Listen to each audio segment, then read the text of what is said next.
నమస్కారం.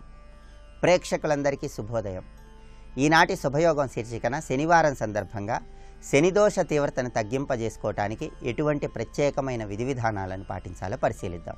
కలియుగంలో శనిదోష తీవ్రతను తగ్గింపజేసుకొని ఉత్తమ ఫలితాలను అందిపుచ్చుకోవాలంటే ప్రతిరోజు కూడా ఉదయం నిద్రలేవగానే కర్కోటకస్య నాగస్య దమయంత్య నలస్య చ ఋతుపర్ణస్య రాజర్షేహే కీర్తనం కలినాశనం అనేటటువంటి శ్లోకాన్ని చదువుకొని నలుపు రంగులో ఉన్నటువంటి గోమాతకి తౌడు కానీ పచ్చిగడ్డి కానీ ఆహారంగా తినిపించి 9 ప్రదక్షిణలు చేయాలి. ప్రత్యేకంగా శనివారం నాడు ఈ విధంగా కర్కోటకస్య నాగస్య దమయంత్య నలస్య చ ఋతుపర్ణస్య రాజర్షేహే కీర్తనం కలినాశనం అని స్మరించుకొని కపిల గోవుకు తవుడు పచ్చిగడ్డి ఆహారంగా తినిపించి 9 ప్రదక్షిణలు చేసినట్లయితే శనిదోష తీవ్రతను తగ్గింపజేసుకొని సకల కార్యాలలో విజయాన్ని సిద్ధింపజేసుకోవచ్చు. అలాగే శనివారం నాడు ప్రత్యేకమైన విధి విధానాలతో నీళ్లలో కొద్దిగా పాలు బెల్లం ముక్క కలిపి రావి చెట్టు మొదట్లో పోసినట్లయితే లక్ష్మీ కటాక్షాన్ని సిద్ధింపజేసుకోవచ్చు. రావి చెట్టు మొదట్లో ఆవ నూనెతో దీపాన్ని వెలిగించి రావి చెట్టు మొదట్లో పాలు నైవేద్యంగా సమర్పించాలి. ఇలా చేస్తే కూడా శనిదోష తీవ్రతను తగ్గింపజేసుకొని శుభ ఫలితాలను సిద్ధింపజేసుకోవచ్చు. గోచార పరంగా ఏలిన నాటి శని, అష్టమ శని, అర్ధాష్టమ శని ఇలా శనీశ్వరుల వారు తీవ్రమైన ప్రతికూల పరిస్థితులు కలిగింపజేస్తున్న తరుణంలో గోచార శనిదోష నివారణకు కొద్దిగా నువ్వులు, కొద్దిగా మినుములు వీటిని నీళ్లలో కలిపి ఆ నీళ్లు రావి చెట్టు మొదట్లో పోసి రావి చెట్టు చుట్టూ 26 ప్రదక్షిణలు చేయాలి. శనివారం కొద్దిగా నువ్వులు, కొద్దిగా మినుములు ఈ రెండింటిని నీళ్లలో కలిపి రావి చెట్టు మొదట్లో పోసి 26 ప్రదక్షిణలు రావి చెట్టు చుట్టూ చేసినట్లయితే గోచారపరమైన సమస్త శనిదోష తీవ్రతను తగ్గింపజేసుకొని చక్కటి శుభ ఫలితాలను అందిపుచ్చుకోవచ్చు. అలాగే సుందరకాండ పారాయణ చేసే వాళ్ళు ఎవరైనా సరే శనివారం రోజు సుందరకాండలో 49వ సర్గ పారాయణ చేసినట్లయితే పరిపూర్ణంగా శనిదోష తీవ్రతను తగ్గింపజేసుకొని శని అనుకూలతను పొందవచ్చు. అలాగే శనివారం రోజు ఒక చిన్న మట్టి పాత్రలో నువ్వుల నూనె నింపి ప్రవహిస్తున్న నీళ్ళలో విడిచిపెట్టాలి. అలా చేయటం ద్వారా కూడా శనిదోష తీవ్రతను తగ్గింపజేసుకొని విశేషమైన శుభ ఫలితాలను అందిపుచ్చుకోవచ్చు. ప్రత్యేకమైన విధి విధానాలను శనివారం నాడు పాటించండి. శనిదోష తీవ్రతను తగ్గింపజేసుకొని కార్యసిద్ధికి నాందివాక్యం పలకండి. రేపటి శుభయోగం శీర్షికన గురు పౌర్ణిమ సందర్భంగా ఎటువంటి విధి విధానాలను పాటించాలో తద్వారా ఎలాంటి ప్రయోజనాలు సిద్ధింపజేసుకోవచ్చో పరిశీలిద్దాం. నమస్కారం.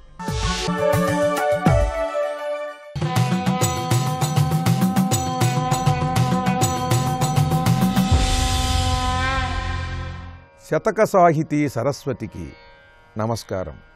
ఈ రోజు నుండి విద్వత్ కవులు సత్యనారాయణుని భక్తులు శ్రీ మన్నవ రాధాకృష్ణ శర్మ గారు రచించిన శ్రీ సత్యనారాయణ శతకంలోని కొన్ని పద్యాలను గురించి తెలుసుకుందాం. 1930 ప్రాంతంలో శ్రీ మన్నవ రాధాకృష్ణ శర్మ గారు ఈ శతకాన్ని రచించారు. ఈ శతకంలోని భావాలన్నీ కూడా భక్తి వేదాంతములతో ముడిపడి ఉంటాయి. గత జన్మాంచిత మామకీన దురితైక స్ఫూర్తి కర్మంబు సంతతమిజ్జన్మములోన పీడనముసేయన్ దానికెవ్వారు సంతతమున్ తీర్పగ బాధ్యులయ్యదరు సుంతన్గూడ నిందింపను ఆశ్రిత సంరక్షణ శరదీయుమిక తండ్రి సత్యనారాయణ.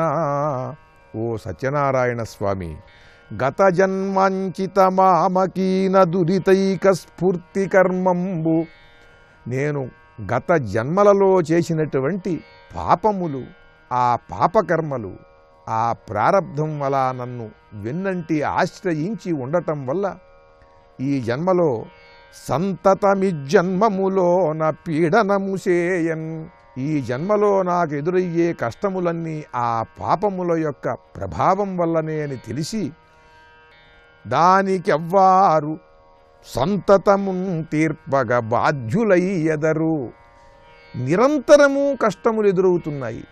ఎందుకనంటే పూర్వజన్మలో చేసినటువంటి ఆ పాపములు అలా ఉన్నాయి. వాటి ప్రభావం వల్ల ఇప్పుడు ఇటువంటి కష్టములన్నీ ఇబ్బందులన్నీ ఎదురవుతున్నాయి. దీన్ని తీర్పగా బాధ్యులయ్యెదరు. దానికి ఎవరయ్యా దాన్ని తీర్చేటువంటి బాధ్యులు? ఎవరిని నేను నిందించను, ఎవరిని నేను ఆశ్రయించను? నేను చేసినటువంటి తప్పుల వల్ల ఈ రకమైనటువంటి పరిస్థితి ఏర్పడుతున్నది కనుక సుంతన్ కూడా నిందింపను, పరమాణువంత కూడా ఎవరిని నేను దీనికి నిందించను. ఆశ్రిత సంరక్షణ, ఆశ్రయించినటువంటి వాళ్ళను రక్షిస్తావని నీకు ఒక బిరుదున్నది కనుక నిన్ను ఆశ్రయిస్తున్నా. కనుక నా గత పాప కర్మలన్నిటినీ కూడా పటాపంచలు చెయ్యి. ఆ ప్రభావం నా పైన ఈ జన్మలో ఏమీ లేకుండా చేయగలిగినటువంటి వాడవు నీవే. చేరదీయుమిక, ఆ పాపములన్నీ కూడా నన్ను ఆశ్రయించి ఉన్నాయి. నువ్వు గనక నన్ను చేరదీసినట్లయితే నీ అనుగ్రహం వల్ల ఆ పాపముల ప్రభావం నుండి నేను విముక్తుడవుతానయ్యా. ఆ గతకర్మల ప్రభావం నుండి నన్ను విడదీసి నన్ను సత్యమార్గంలో సాగేలా చేసి నీ దగ్గరకు చేర్చుకో అంటూ, నా పాపకర్మల ప్రభావం వల్లే నాకు కష్టాలు ఎదురవుతున్నాయి, దీనికి నేను ఎవరిని నిందించను, వీటిని ఎవరూ కూడా తప్పించలేరు, ఆ బాధ్యత ఎవరూ వహించలేరయ్యా.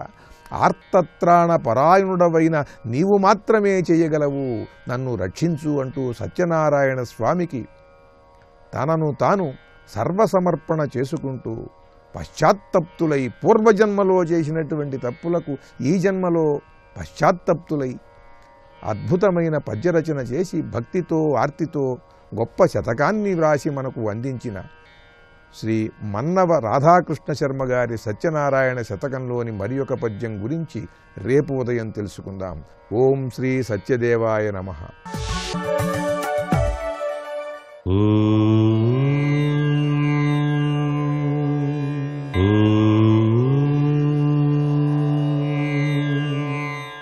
ఓం నమో నారాయణాయ. ఓం నమశివాయ. శ్రీమాత్రే నమః. ఈరోజు శనివారం. శని బాధలు తగ్గాలంటే సహజసిద్ధంగా ప్రదక్షిణాలు, స్మరణ అనేటువంటివి ఎప్పుడు చేస్తే అధిక ఫలితం కలుగుతుందో కూడా మనం తెలుసుకోవాలి. ఎప్పుడు ఎక్కువ స్మరణ చేసినట్లయితే సత్ఫలితం కలుగుతుంది.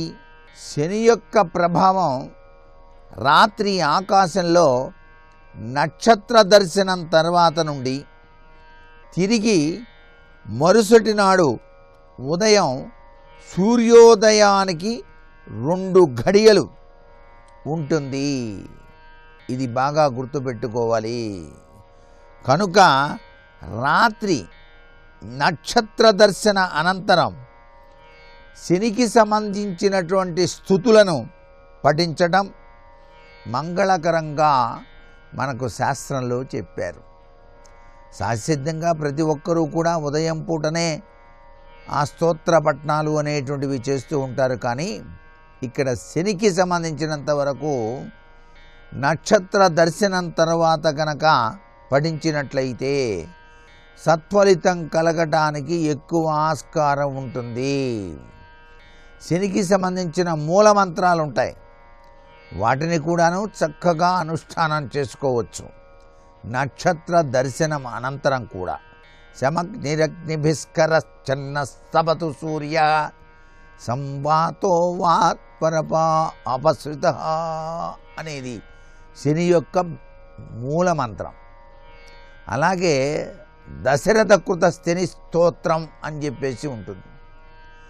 ఈ యొక్క స్తోత్రాన్ని ఎవరైతే నక్షత్ర దర్శనం అనంతరం చదువుతారో వారికి శని యొక్క దివ్యవంతమైన అనుగ్రహం కలుగుతుంది. అంతేగాని శని నుంచి సంభవించేటువంటి ఉపద్రవాలు రానే రావు. ఇది చాలా ముఖ్యమైనటువంటి విషయంగా ఇక్కడ గ్రహిద్దాం. అంతేకాకుండా ప్రదక్షిణలు అనేటువంటివి ఉదయం సూర్యోదయానికి 2 గంటల ముందుగా చేయటం శుభకరం అని కూడా శాస్త్రం.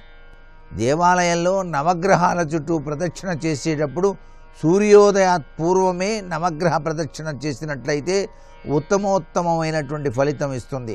ఆదిత్యాయ చ సోమాయ మంగళాయ బుధాయ చ గురు శుక్రస్య నిభస్య రాహవే కేతవే నమః అంటూ నవగ్రహాలకు 9 ప్రదక్షిణాలు చేయాలి. ఇట్లా ప్రతినిత్యం ఎవరైతే ఆచరిస్తారో గ్రహ నక్షత్ర మాలికాధరుడైనటువంటి పరమేశ్వరుని యొక్క దివ్య అనుగ్రహం కూడాను కలుగుతుంది.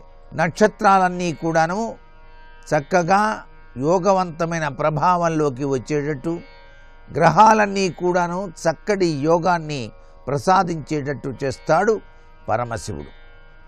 సర్వే జనా సుఖినో భవంతు.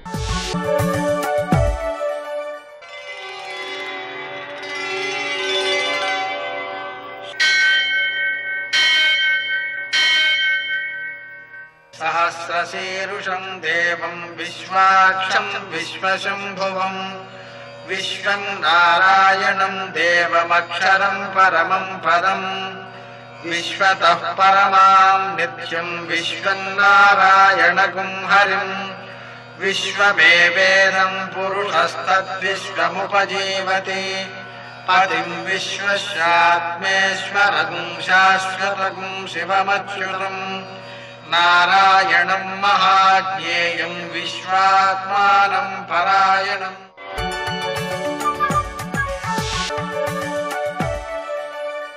సూర్యశౌర్యమథేందురింద్రపదవీ సన్మంగళం మంగళం. పద్మావతి ప్రణయలాలితముగ్ధదేహ శ్రీవేంకటేశ్వరునమోచనమస్తు మహ్యం. నేటి కాలమాన విశేషాలను గమనిద్దాం. స్వస్తి శ్రీ చాంద్రమాన హేమరంభనామ సంవత్సరం దృగ్గణిత పంచాంగరీత్యా దక్షిణాయనం, కొన్ని పంచాంగాల్లో ఉత్తరాయణం, గ్రీష్మ ఋతువు, ఆషాఢమాసం, శుక్లపక్షం, శనివారం. సూర్యోదయం 5:51 సూర్యాస్తమయం 6:51. తిథి చతుర్దశి ఉదయం 7:30 వరకు. నక్షత్రం మూల మధ్యాహ్నం 2:08 వరకు. వర్జం మధ్యాహ్నం 12:21 నుంచి 2:08 వరకు. మరల రాత్రి 12:47 నుంచి 2:33 వరకు. దుర్ముహూర్తం ఉదయం 5:51 నుంచి 7:35 వరకు. అమృతకాలం ఉదయం 6:59 నుంచి 8:46 వరకు. రాహుకాలం శనివారం కాబట్టి ఉదయం 9 నుంచి 10:30 వరకు. అష్టకవర్గ రీత్యా శుభప్రదమైన సమయం మధ్యాహ్నం 3 గంటలకి. నేటి విశేషాలు శివశయనోత్సవం, అలాగే ఆదిగురు దత్తావతారం, పూర్ణిమ పూజ. రాత్రి వేళ పూర్ణిమ ఉంది. ఉదయం 7:30 చతుర్దశి పూర్తయిపోయినందువలన తర్వాత అంతా పూర్ణిమ వచ్చేసింది. అందువలన రాత్రి వేళ పూర్ణిమ చంద్రుని యొక్క పూజ ఏదైతే ఉందో దాన్ని ఆచరించడానికి ఈరోజే చేయాలి. రేపటి రాత్రికి పూర్ణిమ లేదు కాబట్టి. అలాగే ఈరోజున్న మరో విశేషం శివశయనోత్సవం. ఎలాగైతే మనం ఏకాదశి నాడు విష్ణు శయనోత్సవంగా చెప్పుకుంటున్నామో అదేవిధంగా శివుడు యోగ నిద్రలో ఉండడం ప్రారంభించే రోజుగా దీన్ని మనం పరిగణిస్తాం. ఎందువలన అంటే ఈ చతుర్దశి అనేటువంటిది శివునికి ప్రీతికరమైనది. అందువలన ఆయన శయనోత్సవం ఈరోజు చేస్తాం అన్నమాట. అలాగే ఆదిగురు దత్తావతారం కాబట్టి మనం దత్తాత్రేయుడిని తదవతారాలను కూడా ఆరాధించుకోవడం, అలాగే శనగలను నివేదన చేయడం, ఆ శనగలని ప్రసాదంగా పంచిపెట్టడం మొదలైన వాటి ద్వారా గురువుకు సంబంధించినటువంటి దోషాలు తొలగిపోతాయి. పూర్ణిమ పూజ సందర్భంగా ఆ చంద్రుణ్ణి పూజ చేసుకోవడం ద్వారా మనసుకి ప్రశాంతి ఏర్పడుతుంది, మంచి వివేకం కలుగుతుంది. అనవసరమైన కోరికలతో పుణ్యాలను వ్యర్థం చేసుకోకుండా వివేకవంతులంగా ప్రవర్తించేటువంటి శక్తి వృద్ధి చెందుతుంది.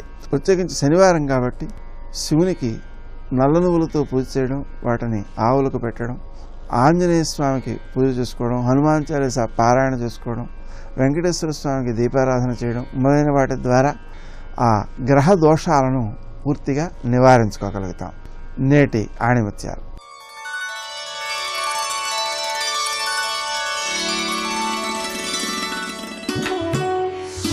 అన్నీ నేనే చేస్తున్నాను అనుకుంటే అజ్ఞానమే జీవితం అవుతుంది.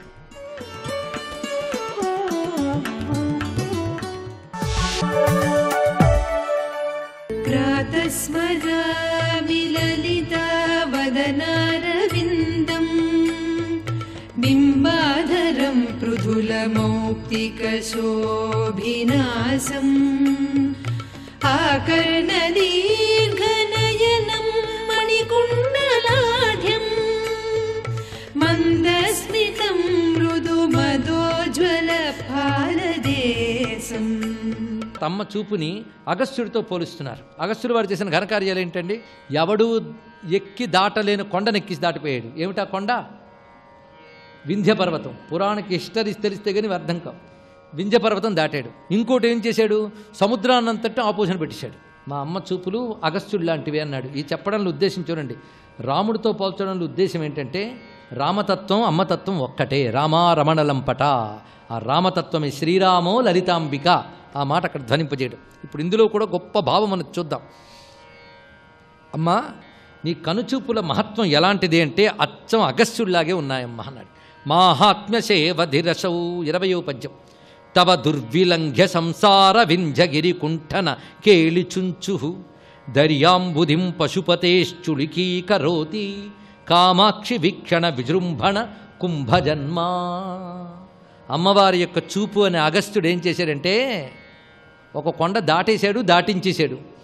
అగస్త్యుల్లో ఆయన మాత్రమే దాటాడు కానీ అందరినీ దాటించలేదు. అమ్మ చూపు 4 ఆకులు ఎక్కువ చదివిందండి. దాటడమే కాదు, దాటించేస్తుంది కూడా. అది గొప్ప విషయం.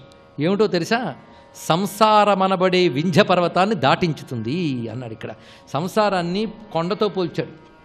చాలా గొప్ప విషయం ఇది. అన్నమయ్య ఒక చోట అంటాడు, ఉండనీయక జీవనోపాయమున మమ్ము కొండలను కొబలతతి గొను తిప్పు ఫలము కొండలను నెలకొన్న కోనేటి పతివనగా ఉండవలసెను నీకు ఒపలేననక అంటాడు అన్నమాచార్య ఒక చోట. దీని అర్థం ఏంటంటే మా బతుకులు కొండెక్కి దిగడం ఎంత కష్టమో ఈ సంసారం నిర్వహించడం అంత కష్టం. అవునా కాదండి? మనకి అమ్మ చూపులు అర్థం కాకపోయినా ఇది అర్థమైపోతుంది. ఎందుకంటే రోజు పడే పాటలు ఇవి. ఇది చెప్తే ఉన్న నిద్ర వదిలిపోతుంది. చూపులు మనకు దొరకలేదు కానీ సంసారం ఎప్పుడూ ఉంది. పొద్దుట్లు లేచింది గురించి ఒకటే పని, ఎక్కా దిగా అలసట. ఫలితం మాత్రం ఏమీ లేదు.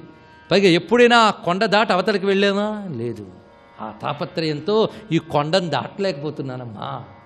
అమ్మ చూపు సులభంగా దాటించేస్తుంది. వింధ్య పర్వతాన్ని దాటిన అగస్త్యుడిలాగా. అంత సులభంగా వింధ్య పర్వతాన్ని ఎలాగైతే దాటేసాడు అగస్త్యుడు, అమ్మ చూపు అలా దాటించేస్తుంది.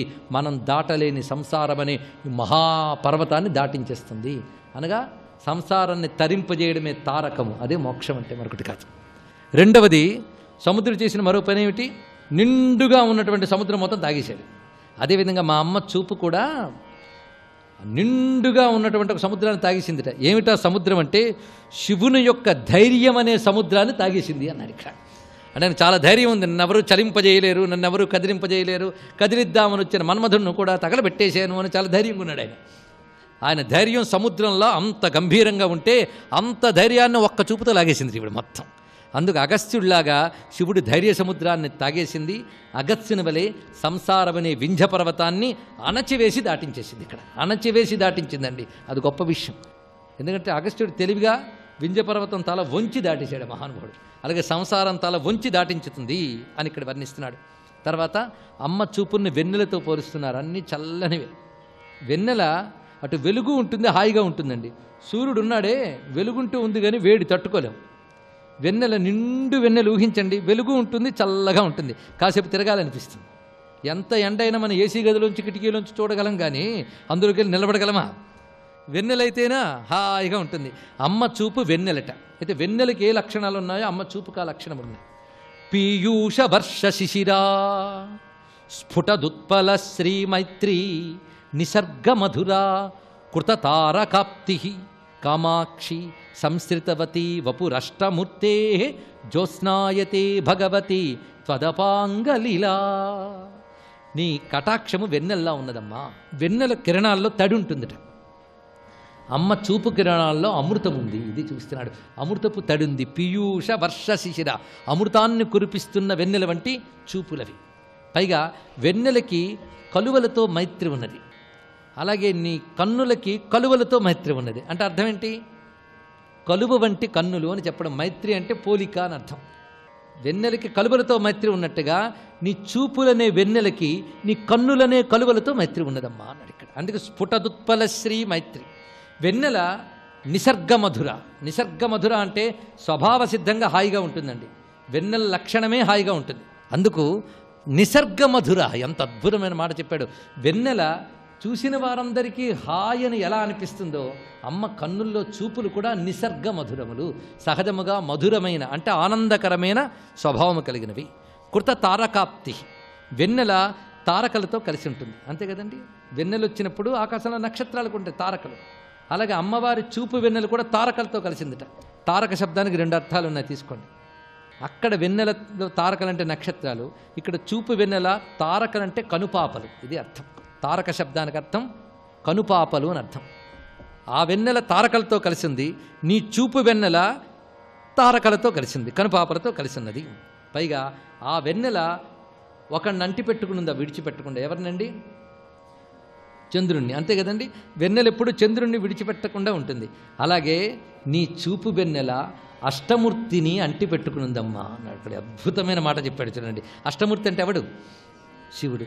ఎందుకంటే శివుని అష్టమూర్తుల్లో ఒకటి చంద్రుడు, అది అక్కడ శబ్దం అంత అందంగా ప్రయోగించాడు. శివుని 8 మూర్తుల్లో ఒకటి చంద్రుడు కదా, కనుక అష్టమూర్తి అయిన శివుని అంటి పెట్టుకున్నది నీ చూపులు. అష్టమూర్తుల్లో ఒకటి చంద్రుడు, అది ఇక్కడ విశేషం. ఈ చెప్పడంలో నిజానికి ఎంత తత్వంలోకి తీసుకుపోయాడంటే, శివస్య సహజా ధ్రువ చంద్రచంద్రికయోరివా అని ఆగమశాస్త్రం చెప్పిన వాక్యం ఇక్కడ ఉన్నది. చంద్రుడిని వెన్నెల ఎలా అంటిపెట్టుకుంటుందో శివుణ్ణి శక్తి అలా అంటిపెట్టుకుంటుంది అని అర్థం. ఒక విధంగా అమ్మ చూపు వెన్నెల శివుడనే చంద్రుడి నుంచి వస్తుంది. ఎంత ఈ చెప్పడంలో అమ్మ చూపుకి శివుడికి ఉన్న అనుబంధం మీరు ఆలోచించండి. ఇక్కడ అష్టమూర్తే సంశ్రితవతి, వపురష్టమూర్తే, శివుని యొక్క శరీరాన్ని అంటిపెట్టుకున్నది. అలాంటి అమ్మ చూపు వెన్నెల మనల్ని చల్లబరుచుగాక అని నమస్కారం చేసుకుని, అంబస్మర ప్రతిభటస్య వపుర్మనోజ్ఞమంభోజకాననమివాంఛిత కంటకాభం భృంగీవ చుంబతి సదైవ సపక్షపాత కామాక్షి కోమల రుచిస్త్వదపాంగలీలా. ఇది చూపిస్తున్నారు. అమ్మ చూపినప్పుడు తుమ్మెత్తో పోలుస్తున్నారు. మనకి ఎప్పుడూ కావలసింది ఆనందం, అవునా లేదా? కనుక ప్రతివాడు ఆనందం కోరుకోవడంలో విసుక్కోడు. అమ్మ కరుణ ఆనంద స్వరూపం. అందుకే అమ్మ కరుణ, అమ్మ వర్ణన ఎప్పుడూ విసుగు కలిగించదు భక్తుడికి. అందుకే ఆ కారుణ్యాన్ని రకరకాలుగా దర్శిస్తున్నాడండి ఇక్కడ. ఒక్కొక్క దర్శనంలో కారుణ్యం ఒక్కొక్క రకంగా కనబడుతుంది ఆయనకి. వెన్నెల అన్నప్పుడు ఆ వెన్నెల హాయ్ అంతా అమ్మ చూపులు కూడా అనుభవించాడు. అమ్మ చూపులను తాడు అని చూపించినప్పుడు తన కట్టి పెట్టుకున్న తాడులాగా, అంటి పెట్టుకున్న తాడులాగా భావన చేశాడు. ఇప్పుడు అమ్మ చూపుని తుమ్మెత్తో పోలుస్తున్నాడు. చాలా చిత్రం అండి. సాధారణంగా మగ చూపుని తుమ్మెత్తోనూ, ఆడవాళ్ళని కుసుమంతో పోలుస్తారు. ఇక్కడ రివర్స్ గనకే ఆయన తెల్లదనం అంటే అర్జున అంటే తెల్లదనం కదా, మల్లెలా తెల్లగా ఉంటాడు మల్లికార్జునుడు పువ్వు. ఈవిడ ఆయన చుట్టూ తిరుగుతుంటుంది భ్రమరాంబిక. ఎంత ఆశ్చర్యం అంటే, ఆవిడ తుమ్మిద, భ్రమరాంబిక మల్లికార్జునుడి చుట్టూ తిరుగుతుంటుంది. మా అమ్మ చూపు అనే భ్రమరం ఆ మల్లికార్జునుడి తిరుగుతుంటుంది. తుమ్మిద లక్షణం. తుమ్మిదకు మా లక్షణం ఉందండి, దాని పక్షపాతం ఉంది. పక్షపాతం అంటే ఏమిటి? పార్షియల్ లుక్ లోకంలో అంటూ ఉంటాం. అలాగే తుమ్మిదికి పక్షపాతం ఉంది తెలుసా? పక్షపాతం అంటే రెక్కతో వెళ్ళి వాలుతుంది. అలాగే మా అమ్మ చూపు కూడా పక్షపాతం ఉందన్నాడు. ఏ పక్షపాతం అంటే భక్తజన పక్షపాతం అన్నాడు ఇక్కడ. అది ఇక్కడ తుమ్మిద రెక్కలతో వెళ్ళి వాలుతుంది, మా అమ్మ భక్తజన పక్షంలో వెళ్ళి వాలుతుందండి. అది తుమ్మిద లక్షణం. స్వస్తి. నమో ఆంజనేయం నమో దివ్యకాయం నమో వాయుపుత్రం నమో సూర్యమిత్రం నమో నిఖిల రక్షాకరం రుద్రరూపం నమో మారుతిం రామదూతం నమామి. తన పాపాన్ని తాను వండుకున్నాడు మాటల చేత. ఒకడు మాటల చేత భవిష్యత్ బ్రహ్మ అవుతున్నాడు, ఒకడు మాటల చేత తన మృత్యువుని తాను తెచ్చుకుంటున్నాడు. మాట ఈశ్వరుడు ఇచ్చాడు, కానీ ఆ మాట నువ్వు ఎలా వాడుకుంటావన్న దాని చేత నీ అభ్యున్నతి ఉంటుంది. సుందరకాండ యొక్క తీర్పు. సుందరకాండ వాగ్వైభవం. అందుకే ఆయన ఒకానొకప్పుడు యుద్ధం చేసి కైలాస పర్వత శిఖరం యొక్క యువతల ఉన్నటువంటి పార్శ్వం మీద నిలబడి ఉన్నాడు. రంభ అలంకారం చేసుకుని వెడుతోంది. ఆయన దుర్బుద్ధి అటువంటిది. చటుక్కుని రంభ చెయ్యి పట్టుకున్నాడు. పట్టుకుంటే ఆవిడంది, యుక్తాయుక్త విచక్షణ లేదా, నేను నీ కోడలనంది, నువ్వు నాకు ఎలా కోడలని అడిగాడు. నీకు అన్నగారు కుబేరుడు, మీ ఇద్దరూ విశ్రవసోబ్రహ్మ యొక్క కుమారులు, ఆయన పేరే వైశ్రవణుడు, నేను ఆయన కుమారుడైన నలకూబరుని యొక్క భార్యని, కాబట్టి నేను నీకు కోడల్ని. కోడల పట్ల కామంతో ఉండొచ్చా? ఇంతకన్నా సర్వనాశనం అవ్వడానికి వేరు కారణం ఉంటుందా అని అడిగింది. నువ్వు అప్సర స్త్రీవి, నీకు భర్తృత్వం ఏమిటి? నీకు ఒక భర్త ఏమిటి? ఆవిడ వెళ్ళి నలకూబరుడికి చెప్పింది. నలకూబరుడు వెంటనే శాపం ఇచ్చాడు. ఇక పైన నీ యందు అనురక్త కాని స్త్రీని నువ్వు అనుభవిస్తే నీ తల 7 వ్రక్కలైపోతుందని. అందుకు సీతమ్మ జోలికి వెళ్ళాడు. కట్టుబాటు ముందే జరిగిపోయింది అక్కడ. అది చెప్పడు, దాస్తాడు. కాబట్టి అక్కరలేని మాటలన్నీ ఆ తల్లి పట్ల మాట్లాడాడు. ఆ తల్లి చూసింది. చూసి తృణమంతరత కృత్వా ప్రత్యువాచ సుచిస్మిత నివర్తయ మనోమత్త స్వజనే క్రియతాం మనః. ఆవిడ ఓ గడ్డి పరక తీసి మధ్యలో పెట్టింది. ఎందుకంటే ఒక మహాపతివ్రత పరపురుషుడితో మాట్లాడేటప్పుడు తనను కామించి ఉండి చూడకూడని చూపు చూస్తున్న వాడితో సరాసరి మాట్లాడకూడదని, మధ్యలో ఏదైనా అభ్యంతరం ఉండాలని ఓ గడ్డి పరక నుంచింది. కాబట్టి తృణమంతరత కృత్వ, కేవలం గడ్డి పరక నుంచింది అంటే అక్కడ గడ్డి పరకే ఉంటుంది తప్ప కాస్త మట్టి ఉండదా? ఓ రాయి ఉండదా? ఏముండవా? గడ్డి పరక ఒకటే ఉంటుందా? గడ్డి పరక ఉంటే మట్టి ఉండదు. మరి మట్టిని ఎందుకు వాళ్ళ, గడ్డి పరకని ఎందుకు వాలింది అంటే ఆమె పరమధర్మాత్మురాలు. ఆమె ఏం భీరువు కాదు, ఆయన చెప్పినట్టు పిరికిది కాదు. ఆమెకి ధర్మం అంతా తెలుసు. మనకి వేదంలో ఒక మాట ఉంది, సహస్రపరమాదేవి శతమూలా శతాంకురా సర్వగుం హరతు మే పాపం దుర్వాదు స్వప్ననాశిని అని. గరిక ఉంటుంది. గరిక వంశాభివృద్ధికి ప్రతీక. అందుకే గరిక చూడండి, మొదట్లో వేళ్ళు ఉంటాయి, ఆ తర్వాత మళ్ళీ ఇలా ముందుకెడుతుంది, మళ్ళీ వేళ్ళు వస్తాయి, మళ్ళీ ముందుకెడుతుంది, మళ్ళీ వేళ్ళు వస్తాయి. ఆ గరిక వంశాభివృద్ధికి లక్షణం. గరికని ముట్టుకుంటే దోషం పోతుంది. అందుకే విఘ్నేశ్వరుడు గరిక చేత పూజింపబడతాడు. సులభుడు అని ఒక అర్థం, సమస్త పాపములను పోగొడతాడు. ఆ గరిక ఆయన పాదాల మీద పడితే మరింత శక్తివంతం. కాబట్టి అందుకు వేదం సహస్రపరమాదేవి శతమూలా శతాంకుర సర్వగుం హరతు మే పాపం దూర్వాదు స్వప్ననాశిని అంటుంది. శతాంకుర అన్ని అంకురములతో వెడుతూ ఉంటుంది. అందుకు గడ్డి పరక ముట్టుకుంది. కాముకుడైన రావణుడితో మాట్లాడిన పాపము నాకు సంక్రమించకుండుగాక.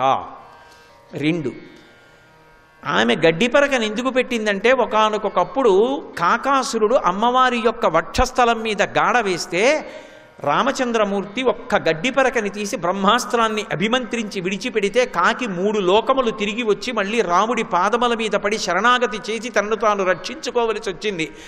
నా జోలికొస్తే ఒక గడ్డి పరక మీద బ్రహ్మాస్త్రాన్ని అభిమంత్రించాడు. ఈ గడ్డి పరక చాలు నిన్ను చంపడానికి రావణ, జాగ్రత్త. అందుకు గడ్డి పరక పెట్టింది. అంతేకాదు, మనుష్యులకైతే అన్నం పెడతారు, పశువులా ప్రవర్తించే నీకు గడ్డి పెట్టాలి కాబట్టి గడ్డి పరక పెట్టింది. కాదంటే అంతేకాదు అని. ఇలా అర్థం లేని కోరిక మనసులో పెట్టుకుని మహాపతివ్రతల దగ్గరికి వచ్చి మాట్లాడకూడని మాటలు మాట్లాడినందుకు రాబోయే కాలంలో గడ్డి పరక కన్నా చులకన చేసి ఆ రావణుడు దురాత్ముడని పిల్లలు కూడా మాట్లాడతారు. నీ గురించి ఇంత తపశ్శక్తి ఉన్నా ఎవరు మంచి మాట మాట్లాడరు. గడ్డి పరకంత అలుసైపోతావు రాబోవు కాలంలో. ఇంతకన్నా అన్యాయమైన విషయం జీవితాన్ని పాడు చేసుకోవడానికి ఇంకొకటి ఉండదు. వాడు గడ్డి పరక లాంటి వాడంటారు. ఇంత తపస్సు పోతుంది కాబట్టి జాగ్రత్తని చెప్పడానికి గడ్డి పరక పెట్టింది. ఇన్ని కారణాలు మనసులో పెట్టుకుని తృణమంతరత కృత్వా ప్రత్యువాచ శుచిస్మిత, చక్కటి శుద్ధమైన నవ్వు నవ్వింది. ఆవిడ నవ్వులో ఏ విధమైనటువంటి పరిహాసం కానీ భయం కానీ ఏమీ లేవు. అమ్మ నవ్వుతుంది చూడండి. అమ్మ నవ్వితే అనకూడని మాట పిల్లాడు అన్నాడు అనుకోండి, అమ్మ నవ్వు ఎంత అందంగా ఉంటుందో అమ్మ దాన్ని సంతోషంతో దిద్దుతుంది, ఆ తప్పును అంగీకరించి. అమ్మ కొడుకు తప్పు మాట్లాడితే ఎలా నవ్వుతుందో అలా నవ్వుతోంది సీతమ్మని చెప్పడానికి శుచిస్మిత. ఆ తల్లి స్థితి ఏమిటి, వీడి స్థితి ఏమిటి? కాలిపోడు. కాబట్టి తృణమంతరత కృత్వా ప్రత్యువాచ శుచిస్మిత నివర్తయ మనోమత్త స్వజనే క్రియతాం మనః. రావణ, నీ కామము నీ భార్యల యందు ఉంచుకో, అంతే ధన్యుడవైపోయావు. నీ కామము అన్య స్త్రీల యందు ప్రసరించిందా సర్వనాశనమైపోతావు. పరస్త్రీ సంగదోషేన బహవో మరణంగతాహ అంటారు భవిష్యోత్తర పురాణంలో. పరస్త్రీ యందు కాముకత్వం కలిగిందా వాడు ఎంత గొప్పవాడైనా సరే మామూలుగా కాదు, భయంకరంగా వెళ్ళిపోతాడు. ఆ స్థితి తెచ్చుకోకు రావణ. నీ మనస్సు నీ భార్యల యందు ఉంచుకో, నీ కామము నీ భార్య యందు ఉంచుకో. ధర్మం అయిపోయింది, ధర్మంతో ముడిపడిపోయింది, ఏ ఇబ్బంది ఏర్పడదు. కాబట్టి నివర్తయ మనోమత్త స్వజనే క్రియతాం మనః ఆత్మానుపమాం కృత్వా స్వేషు దారీషు రమ్యతాం అతుష్టం స్వేషు దారీషు చపలం చిలిచేంద్రియం. ఇవాళ నువ్వు నన్ను తీసుకొచ్చి ఇక్కడ కూర్చోపెట్టి ఇలా మాట్లాడుతున్నావే, నీ భార్యని కూడా ఎవరైనా ఇలాగే అపహరించి అలా మాట్లాడితే నీ మనసు ఎలా బాధపడుతుందో ఆలోచించు. నువ్వేం చేస్తావు? అలా రాముడు బాధపడ్డా? రాముడు నిన్ను శిక్షించడానికి రాడా? ఒక తప్పు చేసే ముందు ఆలోచించక్కర్లేదా? ఇలా మాట్లాడచ్చా? పరకాంతని తీసుకురావచ్చా? మహాపతివ్రతని రామచంద్రమూర్తి ఇల్లాల్ని నన్ను తీసుకొచ్చి ఇక్కడ కూర్చోపెట్టి ఇలా మాట్లాడతావా? నీ పాపం పండి నువ్వు మృత్యువుని పొందేటటువంటి అవకాశాన్ని నువ్వు పొందట్లా? తప్పు, ఇలా మాట్లాడకూడదు, ఇలా నువ్వు ప్రవర్తించకూడదు అని ఆవిడ ఒక మాట అంది. నీవు ఒంట్లో ఓపిక ఉంది కాబట్టి ఇవాళ చపలం చిలితే ఇంద్రియం, నీ ఇంద్రియములు కదిలిపోతున్నాయి, నీ మనసు కదిలిపోతోంది. కానీ ఒక రోజు వస్తుంది, ఆ రోజు నీ జీవితానికి తీర్పు ఎవరు చెప్తారో తెలుసా? నీ భార్యలు చెప్తారు. ఎన్ని జన్మలెత్తినా ఆయనకే ఇల్లాల్ని కావాలి అని అనిపించుకున్న బ్రతుకేదో అది బ్రతుకు, ఇలా బ్రతకకు, తప్పు. ఏమి చెప్పిందండి నా తల్లి, ఎంత అద్భుతంగా మాట్లాడింది సీతమ్మ. ఇంతకన్నా సౌందర్యవంతమైన వాక్కు, అభ్యున్నతికరమైన వాక్కు ఏది ఉంటుంది? అందుకే అది సుందరకాండ అయింది. కాబట్టి చపలం చిలితేంద్రియం, అదే జరిగింది రామాయణంలో. చిట్ట చివర రావణుడి 10 తలలు తెగిపోయి పడిపోయాడు. గ్రద్దలు భూమి మీదకి దిగుతున్నాయి తల తన్నుకుపోవడానికి. పట్టమహిషి మండోదరికి కబురు చేశారు, పల్లకీలో తీసుకొచ్చారు ఆవిడ్ని, యుద్ధభూమిలో దింపారు. అందరూ యుద్ధం ఆపేశారు. దేవతలు ఋషులు కూడా పైన నిలబడి చూస్తున్నారు. అందరు అనుకున్నారు ఆవిడ పల్లకీ దిగి అటుపక్క రామచంద్రమూర్తి నించున్నారు. నువ్వే నా భర్తని సంహరించావు, ఇప్పుడు నీ కళ్ళు చల్లబడ్డాయా అంటుంది. మహాపతివ్రత కాబట్టి శపించినా శపిస్తుంది అనుకున్నారు. ఆవిడ దిగింది పల్లకి, ఏడుస్తూ ఆ రావణుడి వంక చూసి ఒక మాట అంది. ఇంద్రియాణి పురాజిత్వా జిత్వా త్రిభువనంత్వయ స్మరద్భిరివ తద్వైరం ఇంద్రియై ఏవ నిర్జితః అంది. రావణ, నువ్వు తపస్సు చేసినప్పుడు ఇంద్రియాల్ని పావుని తొక్కిపెట్టినట్టు బలవంతంగా తొక్కిపెట్టావు. కాలు తీస్తే కాటు వేద్దామని పాము చూసినట్టు నీ ఇంద్రియములు ఎదురు చూసాయి. ఒకానొకనాడు తపస్సు విరమించి ఇంటికొచ్చావు, శక్తిని పొందావు, కానీ నీ ఇంద్రియములు కాట్లు వేయడం మొదలుపెట్టాయి. నీకు పరకాంత కావలసి వచ్చింది. వీళ్ళందరూ రాముడు నిన్ను చంపాడంటున్నారు. కాదు, నాకు తెలుసు భార్యని, నీ ఇంద్రియములు నిన్ను చంపేశాయి. సర్వం శ్రీ ఉమామహేశ్వర పరబ్రహ్మార్పణమస్తు. స్వస్తి.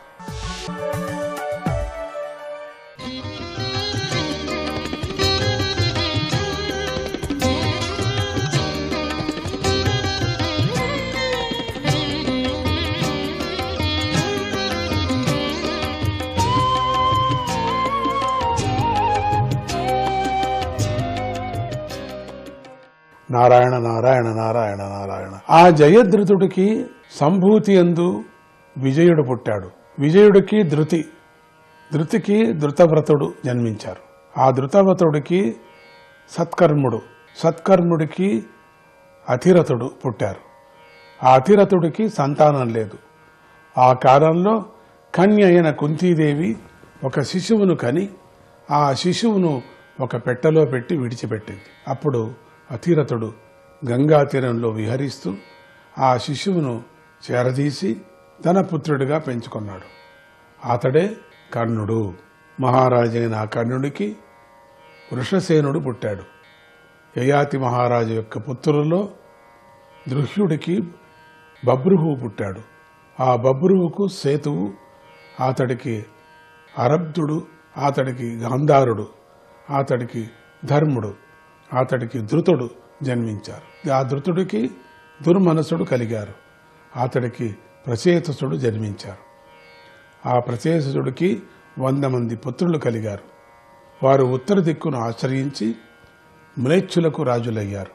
యయాతి యొక్క మరో పుత్రుడైన తుర్వసుడికి వఖ్ని జన్మించాడు.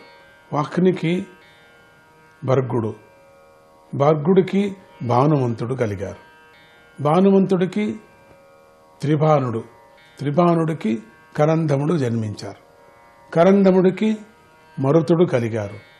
ఆ మరుతుడికి సంతానం కలగలేదు. అందుచేత ఆయన పూర్వవంశయందు పుట్టిన దుష్యంతుడిని తన పుత్రుడిగా స్వీకరించాడు. ఆ దుష్యంతుడు రాజ్యాకాంక్ష గలవాడు. రాజ్యాధికారం పూర్వవంశీయులకు మాత్రమే ఉంది. అందుచేత దుష్యంతుడు మళ్ళీ తన పౌరవంశాన్నే స్వీకరించాడు. ఇక నేను యదువు యొక్క వంశాన్ని చెబుతాను. యయాతి యొక్క పెద్ద కుమారుడి పేరు యదువు. ఈ యదు వంశం చాలా పవిత్రమైనది. ఇది మానవుల సకల పాపాలను నాశనం చేస్తుంది. యదువంశం విన్న వాళ్లకు యదోర్వంశం నరశ్రుత్వా సర్వపాపై ప్రముచ్యతే యత్రావతీర్ణో భగవాన్ పరమాత్మా నరాకృతి. యదువు యొక్క వంశం గురించి విన్న మానవుడు సకల పాపాల నుండి విముక్తుడవుతాడు. ఆ వంశంలోనే పరబ్రహ్మ అయిన భగవంతుడు మానవ రూపాన్ని ధరించి అవతరించాడు. ఆ యదువుకు సహస్రజిత్తు, క్రోష్ట, నలుడు, రిపువు అనే 4 పుత్రులు జన్మించారు. వారిలో పెద్దవాడైన సహస్రజిత్తుకు శతజిత్తు పుట్టాడు. ఆ శతజిత్తుకు మహాహయుడు, వేణుహయుడు, హయహయుడు అనేవారు పుత్రులుగా పుట్టారు. వారిలో హయహయుడి పుత్రుడి పేరు ధర్ముడు. ఆ ధర్ముడికి నేత్రుడు, నేత్రుడికి కుంతి, కుంతికి సోహంజి, సోహంజికి మహిష్మంతుడు, మహిష్మంతుడికి భద్రసేనుడు జన్మించారు. భద్రసేనుడికి దుర్మదుడు, ధనకుడు అనే 2 కుమారులు కూడా పుట్టారు.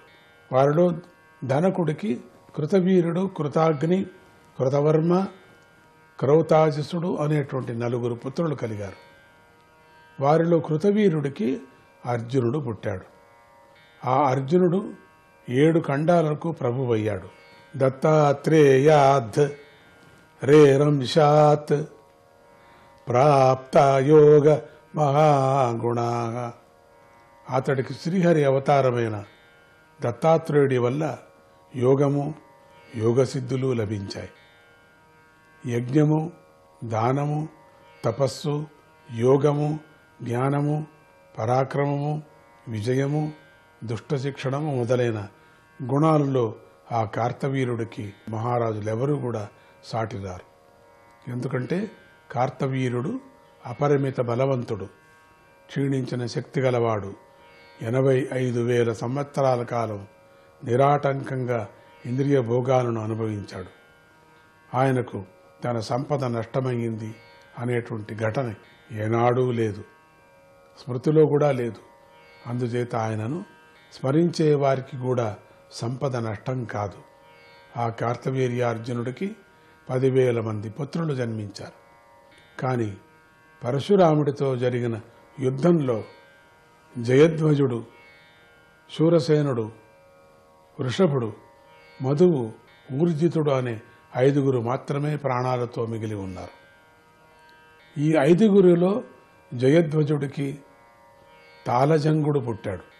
ఆ తాళజంగుడికి 100 మంది పుత్రులు పుట్టారు. వారందరూ కూడా తాళజంగ క్షత్రియులుగా పేరు పొందారు.